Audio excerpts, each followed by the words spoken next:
Group Nest says small businesses are always undercut by larger global companies. How is the ISDA going to address this? Because that is a concern, isn't it? And I suppose this is part of the equation of skilling those companies to be able to compete. So maybe a comment from you, and also one of the big global players. Sure. People are pointing fingers at you. Minister? In actual fact, I would like the chairman of the ISDA to answer that question. Okay. Because part of their responsibility is to become champions for small business. What we will do in terms of our state-owned companies is to make the information available in terms of what is the baseload of our demands over the CAPEX period. But how then the relationship turns out between small business and global OEMs is a matter that the ISDA will have to champion very vociferously.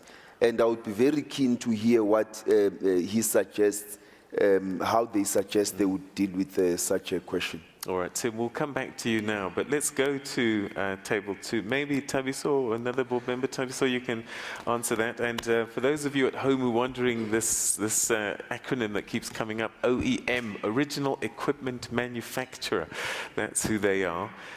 So how does the small guy compete, Thabiso? I think the fact that the ISDA represents big companies, international OEMs, local OEMs, and small companies within the country creates a platform where we would be able to sit on one table and discuss these issues. Because remember, the infrastructure, for example, the South African Infrastructural Build Program is massive. The services that are required, there's quite a lot that needs to be done for us to industrialize. And in that process, there is enough for small businesses, there is enough for big businesses, medium businesses, international businesses, as well as local OEMs. So that dialogue that must take place at ISDA must ensure that at the end of the day, we move small emerging companies to play in the manufacturing space, where they're dealing in services and perhaps trading, we move them up the value chain into a manufacturing space. But that can only happen if we are sitting on the same table with big business and small business, local OEMs and international OEMs and emerging companies. And at the center of that activity would be necessarily your state-owned companies, because state-owned companies are uniquely placed to play a major role in terms of industrializing the country. And we're saying that network, including SOCs, the different size organizations locally and internationally, would create the possibility and the opportunities where small businesses can partake in the economic activity of the country, but not only partake, but also move up the value chain, as I say, from providing services to becoming manufacturers and creating industrialists, because that's the only way we can win this war against unemployment, against the poverty that we have, and the triple challenges that we speak about on a daily basis. All right. Tim, you're a huge global network, and this is the small guys saying, how can we compete? And you've got economies of scale that are going to make it difficult for local companies to compete with how you can deliver in terms of quality and also, I guess, price. How does the small guy compete against somebody like GE? Let me start by saying I think there's a misperception that companies like GE are heavily vertically integrated and that we do all the manufacturing in-house. Across our industrial portfolio, which would include locomotives, aircraft engines, oil and gas, healthcare equipment, about 70% of the manufactured product is sourced, is bought. And there is a significant amount of that 70% that we buy directly from small to medium enterprises. And the reason why we do that is because it's frankly, we get a better component for a lower price on certain things that they're better at than where we are at. So I think there's a misperception there, and I think it's actually, along with comments made by ISDA, is that it's more how can we improve the dialogue between big companies that are getting the big contracts to find those SMEs. And I think that's the role and charter that ISDA is going to play, a very important role in terms of improving that dialogue between the large companies and small companies. Minister? But you see, the procurement plans of state-owned companies and government departments must be very clear as to the local content required, and therefore to distinguish the role that must be played by a global OEM and a small business, because you can't expect the two to compete. That is why we say, much as Transnet or Eskom or some other big company might require the following services for their infrastructure build program, the local content must be clearly stipulated so that small businesses can have a clear role that they can play and a chance in terms of the procurement program. Global OEMs are key drivers of technology development. They provide opportunities for technology transfers. They are key providers of skills development, as well as they are key drivers of exports from emerging economies. Small business, in partnering with global OEMs, will get an opportunity to enter into the value chain of these companies, so that they are able to move from one section to the next and eventually play a diversified role, and you would give an opportunity to more small businesses in the different at different levels of the value chains of the global OEMs. Because when you talk original equipment manufacturers, you're talking about real big companies that are dominant in the largest sections of the economy of the world. And that is why we are so insistent that every cent of South African money invested into the infrastructure build program must provide an opportunity for South African small businesses to have a chance at being there in the manufacturing space, playing a role in the supply chain of all of these companies, and eventually themselves to grow to become exporters on the African continent to other emerging markets, and even exporters to other global markets. All right.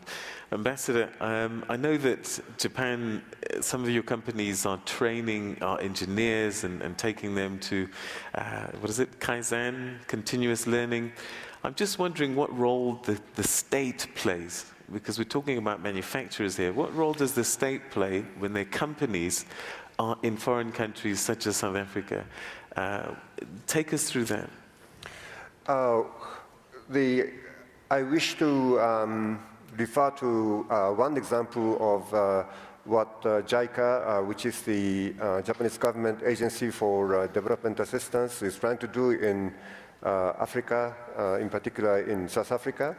JICA is trying to spread the concept of Kaizen, which you mentioned. Kaizen, as you may know, is developed in Japanese manufacturing companies such as Toyota in order to increase efficiency in the manufacturing process based on the suggestions from shop floors rather than instructions from management. By now, the Kaizen is widely practiced not just in the manufacturing sites, but also in office situation. And JICA has various programs to promote Kaizen in African situation.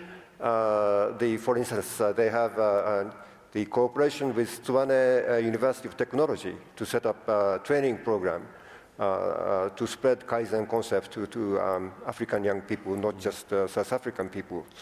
And I might add that Transnet National Port Authority is recently decided to introduce their own program to increase the efficiency at their facilities based on the Kaizen concept.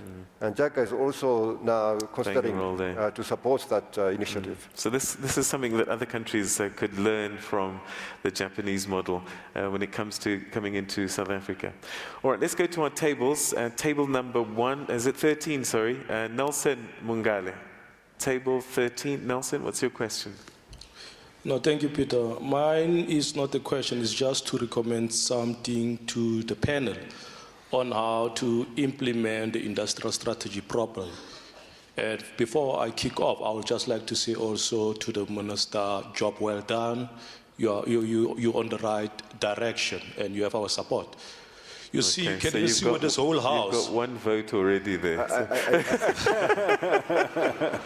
Okay. You can see what this house, we are ready to implement the industrial strategy. The problem is at provincial government departments.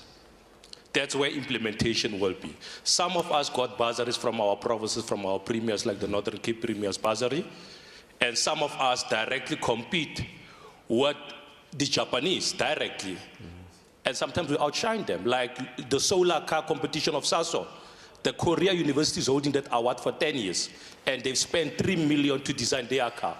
We spent 340,000 rand, and we just competed once, and we took the award.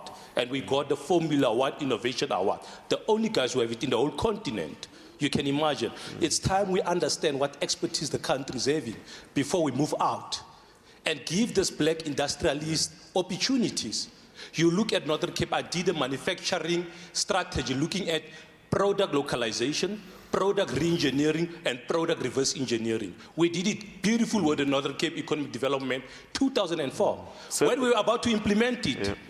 No, the mines implemented itself because they had money to implement it. Who's holding you back? Who's holding you back? Who's holding us back? Now you see in government, in provincial government, the system is difficult. You see our MECs and our premiers, they don't stay long in these departments. Now the officials from chief director downwards, they are there for 20 to 35 years and they have power more than even our MECs. They are holding us back.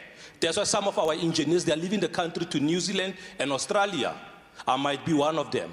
Thank you. Okay.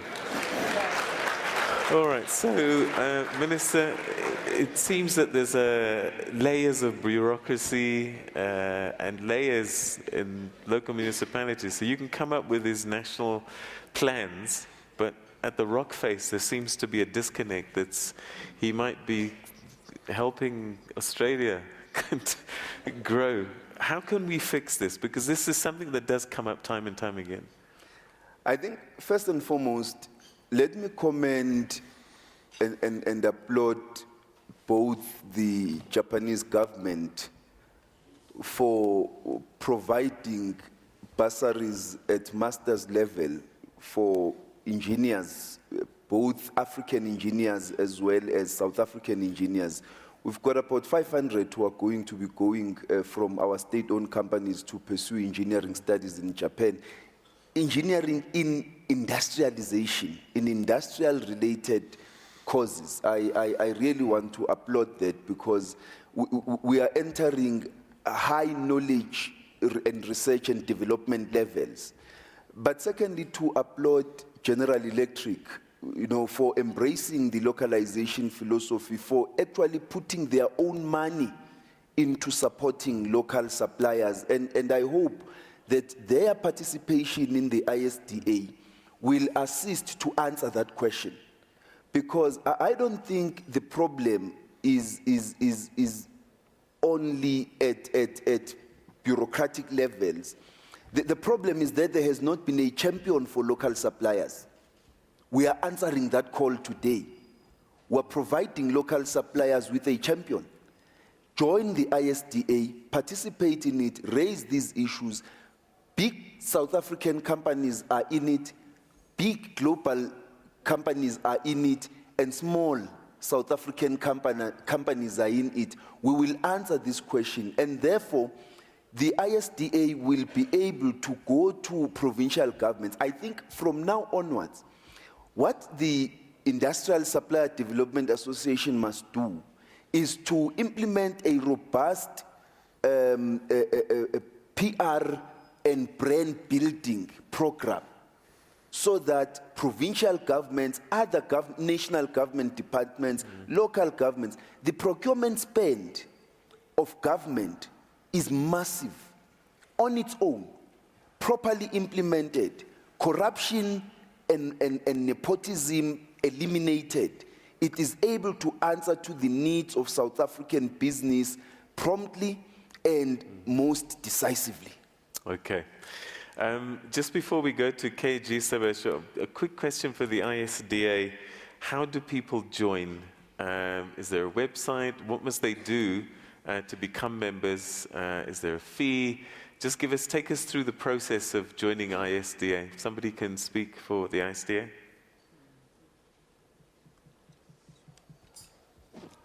If you could just say your name and...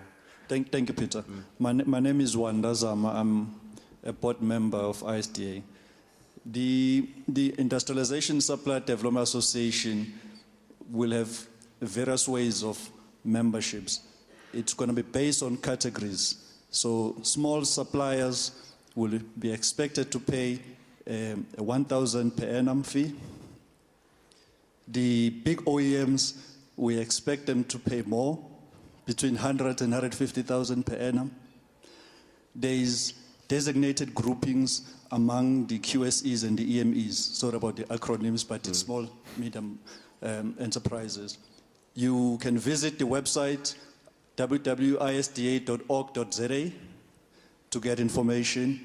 As the minister has indicated, we are in the building phase. We're going to be engaging with partners on a massive branding to ensure that the nation, because this ISDA is not for the Gauteng, it's going to be in all corners of South Africa. Every region is going to have an ISDA office to ensure that wherever you are in Kuruman, you are able to go to these offices and your voice is be heard. Thank you. Okay, thank you very much. Okay, table 23, KG Sabesho. Table 23. Thank you, Honorable Minister. The first one is a compliment. My name is KG Sebesho. I represent the Coal Transporters Association. We work with ESCOM to transport coal from the mines to the various power stations. We are very grateful for the opportunity that has been given to us to, in that particular space. Our biggest concern, Minister, is that the whole program of road to rail migration is a bit of a concern to us. We are making an appeal that it be an integrated system. It should not be a replacement system. A clear example is that when the Avaya was brought in, the taxi industry did not suffer. So our appeal is that it should be detailed out, be an open process that engages us because, as you know, it's a very massive industry, I think plus minus 3 billion per annum. To replace that particular industry overnight will be very chaotic. Thank you. All right, so is it about replacing road or is it adding to? South Africa cannot have a single modal transport system. We will always have a multimodal system, and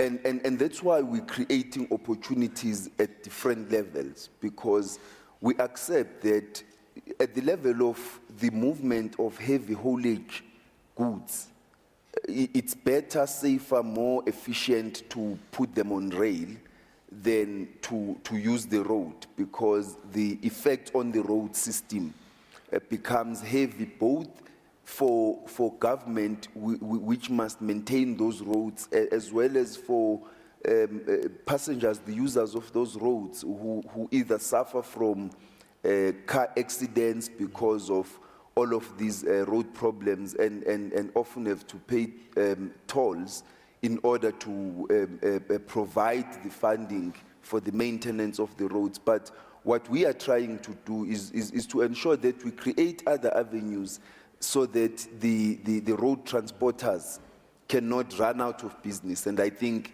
this is part of what the infrastructure bill program is trying to address. But we would accept further engagement in that regard.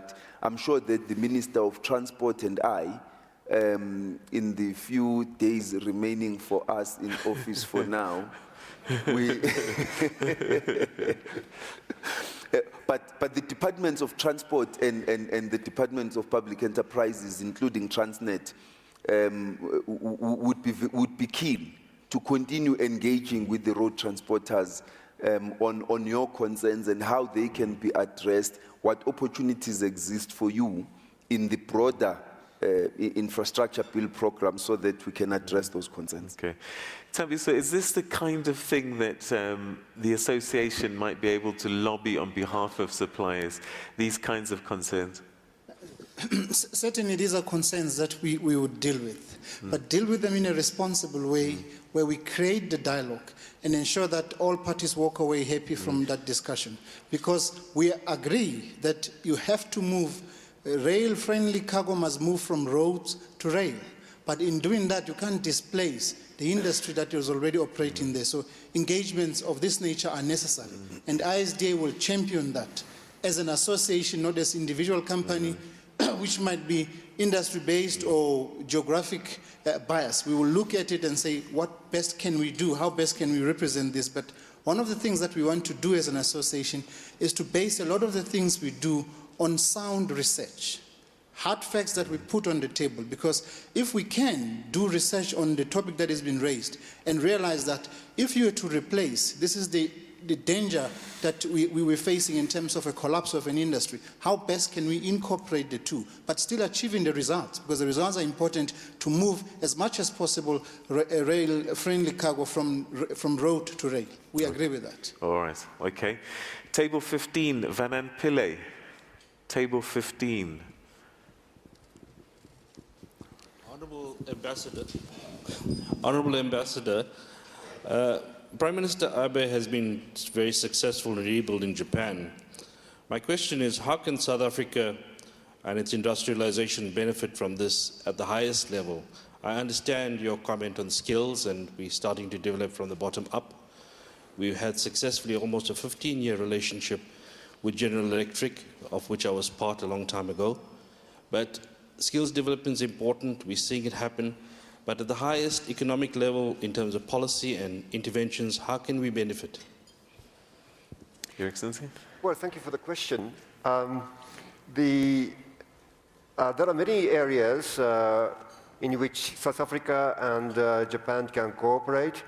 And as you have mentioned, that under the Prime Minister's leadership, Japan's economy is doing rather well. And I'm sure that that will benefit the South African business activities because of the fact that to South Africa, Japan is the third biggest destination of exports. Japan's economy is very strong because of the relatively strong basis of small and medium-sized industry. Japan wishes to cooperate with South Africa for South Africa to develop a good supply base. For some time, Japan's Ministry of Economy, Trade and Industry and the DTI has been working on the cooperation to build a strong supply base within South Africa for auto parts industry. And in that respect, JETRO, the Japanese government agency for trade and industry promotion, recently organized the tour of Japanese the auto parts industry to visit South Africa to explore the possibility of their own investment in the auto parts sector in South Africa. Okay, thank you. Mike Sibia, table 26. Table 26. Mike Sibia, if you could stand up so that they can find you. There we go.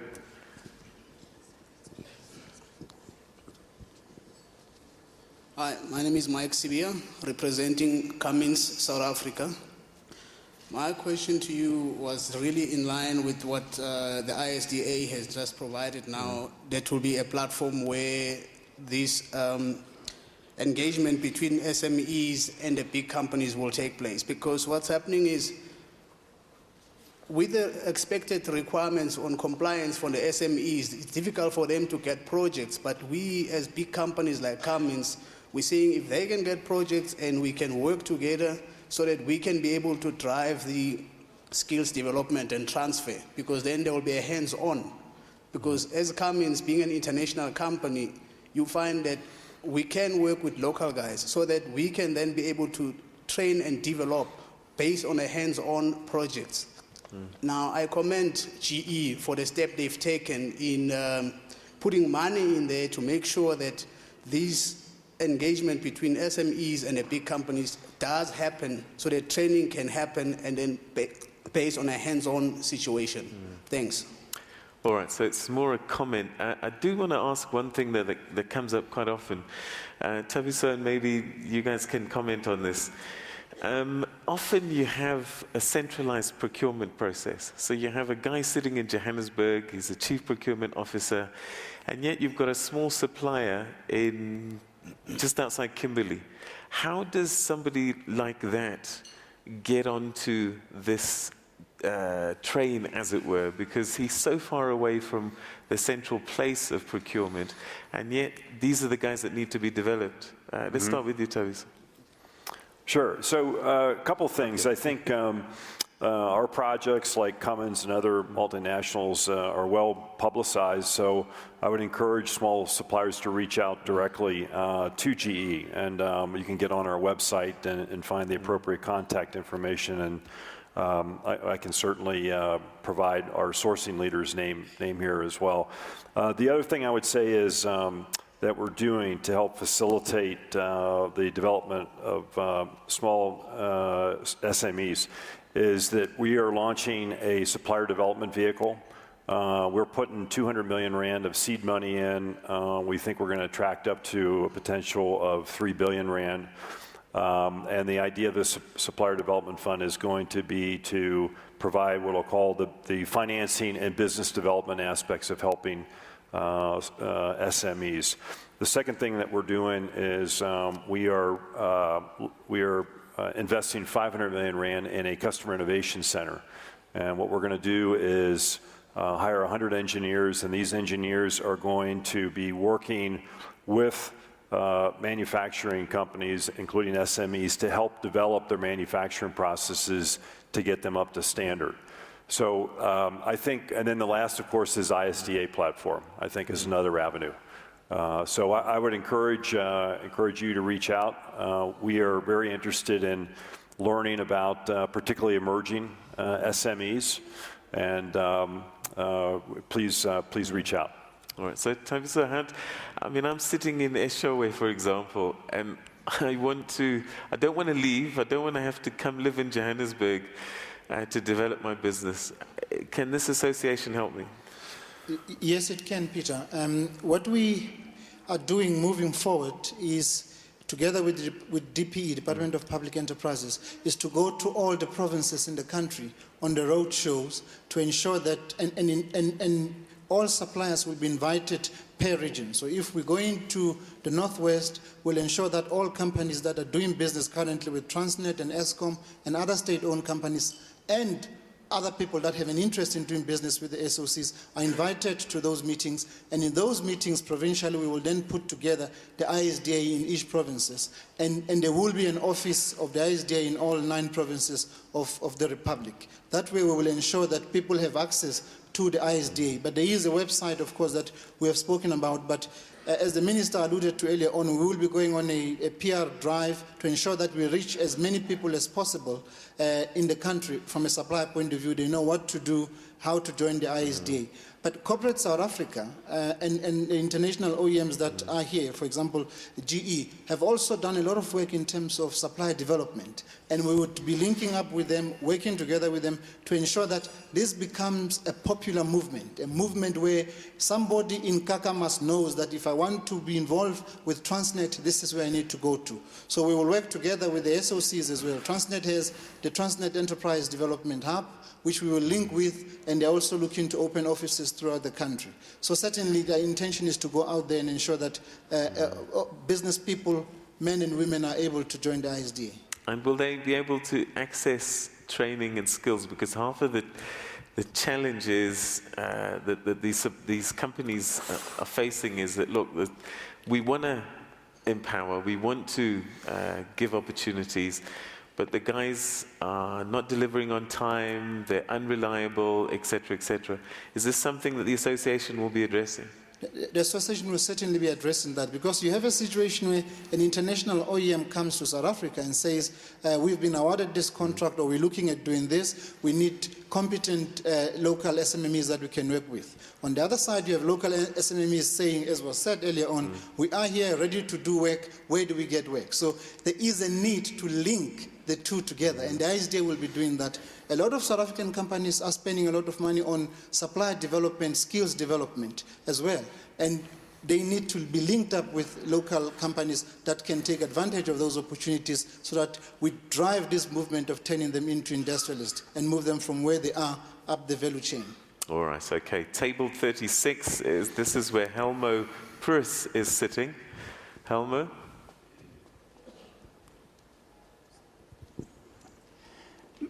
My name is Helmo Preuss from the BRICS Post.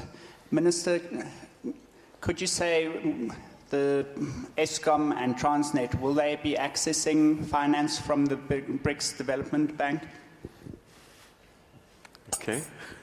Well, it's premature right now to answer that question, because we've not discussed it. The BRICS Development Bank is not there yet, but once it's there, and if it can provide funding for some of our capital needs, yeah, certainly we will approach it. I think the purpose of BRICS in establishing that development bank is to provide funding for development and infrastructure development, amongst others, for BRICS member countries. So if we need, in terms of our capital expenditure programs, the market demand strategy of Transnet, or the build program of Eskom, if they need funding from the BRICS Development Bank, once it's there and has been established and capitalized, we will approach it seeking funding, hoping that the funding provided by the BRICS Development Bank will be at better interest rates than funding that we can get elsewhere. But at the present moment, both Eskom and Transnet are able to go to the international bond and capital markets to raise their funding. Transnet has always been oversubscribed each time they go into the international market. So I think that raises the bar for the BRICS Development Bank to be able to match that. If they can match that, we would be happy. I think at the present moment, because the bank is not there, we can only hope that it would be able to provide us with the funding requirements of these two companies, not only them, but also that it would fund them at the rates that are competitive and better than what they are able to go and raise elsewhere. Okay, so we keep talking about Eskom, Transnet. They're the huge state-owned enterprises, but there are smaller ones as well. Alex Gore, we saw you on the television yesterday. I believe the chairperson is here. Question for you is, what does a smaller state-owned enterprise do in terms of supplier development?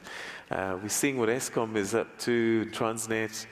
What about the smaller state-owned enterprises? Alex Gore, Chairman, if you could stand up, say your name, and tell us how you see yourself fitting into this. Hi, I'm Rafik Begas. I think the mandate that we have from public enterprise and from the Minister is consistent, whether a large SOC or a smaller SOC. So we've undergone an investment program. Within our context, it's quite large. but in the context of ESCOM, it would be quite small. But we followed the same principles. We've involved local community, we've involved local industry. You must also remember that Alexander Bay is in a very remote area, so there's very little industry. But to the extent that we can, we follow the same template that Minister has outlined both for the larger SOCs and ourselves. Thank you. All right, okay, thank you. Table 13, Mandla Mabuza. Table 13.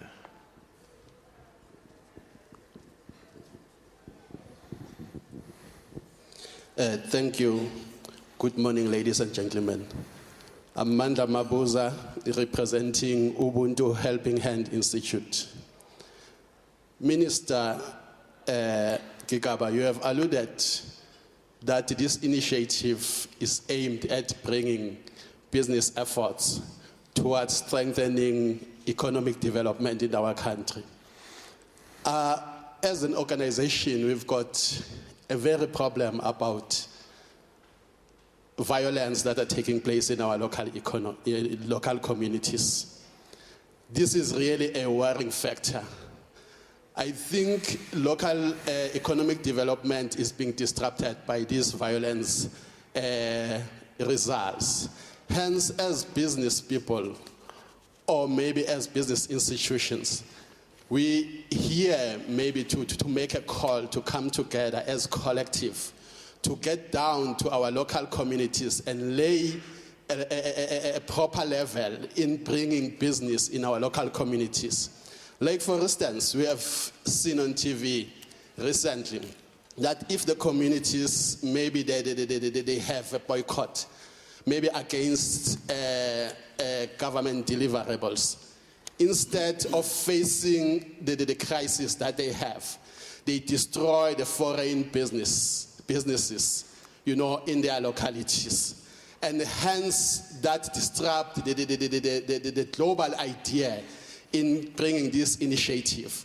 Hence we need to really focus on that and take a step in trying to rectify that in our communities. Thank you. All right, so we can have all of these great plans, but we have social unrest that's caused by whatever reason. How do we manage that so that we can industrialize and move forward? You know, let me first start by condemning outrightly and unequivocally criminality that tends to follow social protests. I think we are a democratic country. In terms of our democratic constitution, people are allowed to protest against anything, but the criminality, the violence that accompanies that must be wholly condemned by all South Africans because it disrupts life, service delivery, and threatens life and property. But having said that, one of the things that we still need to do with the ISDA is to appoint a board member who will represent youth interests, because the board, as it is constituted, has space for a young person. So it's not like, you know, the old natives representatives who were white representing the natives. So we're not talking about an older person representing the youth. We're talking about a young person representing the youth. We need to appoint somebody on the board who represents the youth, because many of the people who get involved or get used, in some of the areas people are supplied with drugs to cause the mayhem. In large measure, one, they are youth, but secondly, because we've not offered them an alternative in life. And so we need to address the aspirations for youth, for economic activity in terms of skills development, jobs, and entrepreneurship opportunities. But on the other hand, there is a correlation between lack of economic activity and opportunities at local areas, with an abundance of people who are available to be involved in all of these activities. And so we need to respond to this thing. And I think industrializing South Africa and creating manufacturing opportunities will address that particular problem. I think many political parties will tell you that as they are busy campaigning, one of the biggest shortages in the country is for T-shirts. It seems small, but one of the things that are lacking in South Africa is T-shirts, yellow T-shirts.